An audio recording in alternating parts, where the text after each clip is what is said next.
Traditional crafts like lantern making, ketupat weaving, rangoli, and Peranakan beadwork reimagined. Well, they feature in contemporary product prototypes such as lamps, furniture, metalware, and couture gowns at an exhibition at the National Museum.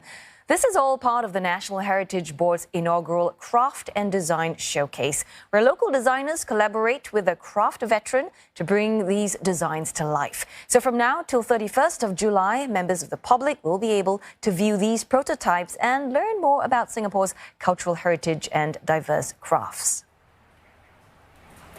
For more, we are joined by Arthur Tan, Manager of Heritage Research and Assessment at NHB, and Raymond Wong, a veteran craft practitioner in Peranakan beadwork and embroidery. Welcome, gentlemen. Now, first to you, Arthur. Part of NHB's goal is to cultivate greater awareness and appreciation for Singapore's intangible cultural heritage. So how does this slant towards modern innovation help to achieve that? So really the idea behind the craft and design scheme is really to look at how by bringing together traditional craft practitioners with modern designers, how they can create contemporary products that, aligns with contemporary trends and preferences and consumer ideas about the kinds of products that they will be interested in, while also retaining elements of that traditional craft. So we hope really with this slant towards modern innovation, it will help to increase access of traditional crafts to new markets, new ideas, new designs, and really showcase to Singaporeans how traditional crafts can be reimagined in new and often surprising ways that can help them prolong their long-term sustainability. Well, Raymond, let's bring you into the conversation now. You took your skills in Peranakan beadwork and embroidery, and you adapted elements of a kebaya into a cape sleeve couture gown. During the process, what were some of the challenges and opportunities you experienced? Okay, I think one of the challenges is thinking out of the box when I sit down with the designers to see what kind of textiles that we can use to do our embroidery work. Because for kebayas, usually we use even with fabrics like Swiss foil, fine cotton, batis. And this time around, we are working with textiles that are often used for digital print. So one of the difficulty is this kind of fabric are usually very closely woven, that sometimes when we embroider, ikat-like kind of texture starts to appear in the embroidery, which can be very ugly. So that is one of the challenges. Then the other challenge that I also face is that kebaya embroideries is a form of slow fashion. So time is a factor that the embroideries on the lace work actually takes me a lot of time to complete, and it's quite tiring. So, but it's quite enriching to me because through this opportunity, I got to experience good synergies with the designers, Joanne and Joanna, and things like from them, I learned the art of digital printing and how can digital printing could maybe in future help me better in my future business. And likewise, the girls also learned a lot from me, like the cultural side of the gown, the Nyonya Kebaya. Why is it so beautiful? What are the symbolism in the designs chosen in the clothes and stuff? So I believe this kind of opportunity is very, very desirable because it is a two-way kind of learning experience, actually. I'm wondering, Raymond, are you following trends or creating them? Because your vision is to create fashion wear tailored for the modern woman. So is traditional clothing like tailoring techniques, motifs, is it out of style now or not? For the kebaya, it's actually a body-hugging dress. So in terms of pattern drafting, right, it will still be applicable.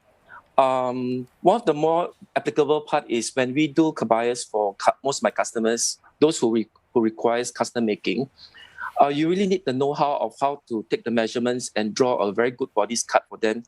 So this kind of knowledge is also applicable for making gowns in the future too. So for me, I feel that traditional gowns like Nyonya Kebaya is a form of like evergreen costume. It's a costume that will never go out of fashion as long as the local people feel that there's a relevancy to them that they need to wear it for important functions like weddings or wearing for formal functions overseas when they meet people. So at the end of the day, traditional costume wear would still be much relevant, and I still see it being well received for our current generation. Now, Arthur, I want to get your perspective on this in terms of the balance between preserving the way of traditional crafts and at the same time you have to modify it to suit changing tastes and preferences. Is modernizing these crafts the only way forward? Is that how you see it? Yeah, actually, in fact, I think what's I always have interesting. to challenge myself. Yeah. Go ahead, Arthur. Yeah, I think what's interesting. Yes, I think what's interesting about this is the fact that I think, as Raymond mentioned earlier, it's not just that the Peranakan kebaya is evergreen. In fact, we hope that many of these traditional crafts will also be really not just things that people see as a part of our Singapore's past, but also really part of Singapore's present as living heritage, and hopefully for future generations to come as well. So I think from our perspective, it's not really that there is necessarily a tension between kind of preserving tradition and modernizing it, but rather through collaborations like these, I think we have seen really that tradition and modern contemporary trends can really come together to create products that can really embody the beauty and sophistication of both traditional craft and design. And that's really the kind of synergy that we hope can be achieved through a program like this.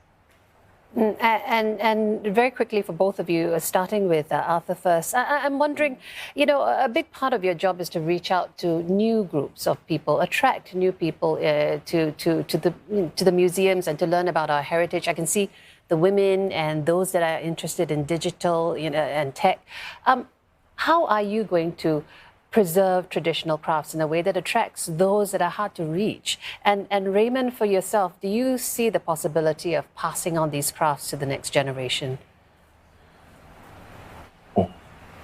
I'll go first. I think in terms of really reaching out to audiences in terms of traditional crafts, I think we do recognize from a lot of our conversations with intangible cultural heritage practitioners and traditional craft practitioners that there are indeed groups, especially I think in the context of traditional crafts, it's really the younger generation in particular that's perhaps lacking in that kind of exposure or awareness to traditional crafts. So of course, something like craft and design is one way in which we hope that, by looking at some of these new and innovative products, people can see traditional crafts in a new light. But of course, craft and design is only one part of our bigger strategy under our Singapore Heritage Plan to really reach out to different kinds of audiences in terms of intangible cultural heritage. So we hope to really continue to do more with practitioners like Raymond to really showcase to the public that really the full spectrum of traditional crafts and ICH that exist in Singapore. Thank you. And Raymond, I did ask about the possibility of passing on the craft to the next generation very quickly. Yeah. I personally feel that we need to have a mission goal that we need to always document all the know-how of all these traditional crafts, how it's done and how it's appreciated. And once the documentation is done, I really hope that in the future, a lot of this ICH information, we should actually look at the options that whether can we institutionalize this information and bring it into the mainstream education to teach the craft in the schools itself. Because, for example, I'm an adjunct lecturer in LaSalle, in the fashion textile faculty. So when I teach there, my main goal is not really to teach them how to do the full kebaya embroideries, but I really hope that the cultural know-how itself is able to inspire them how to appreciate designs, how it works well with lace work, how what color matches well, and present it in their collection, make it personalized, that it is unique in their own collection in the future.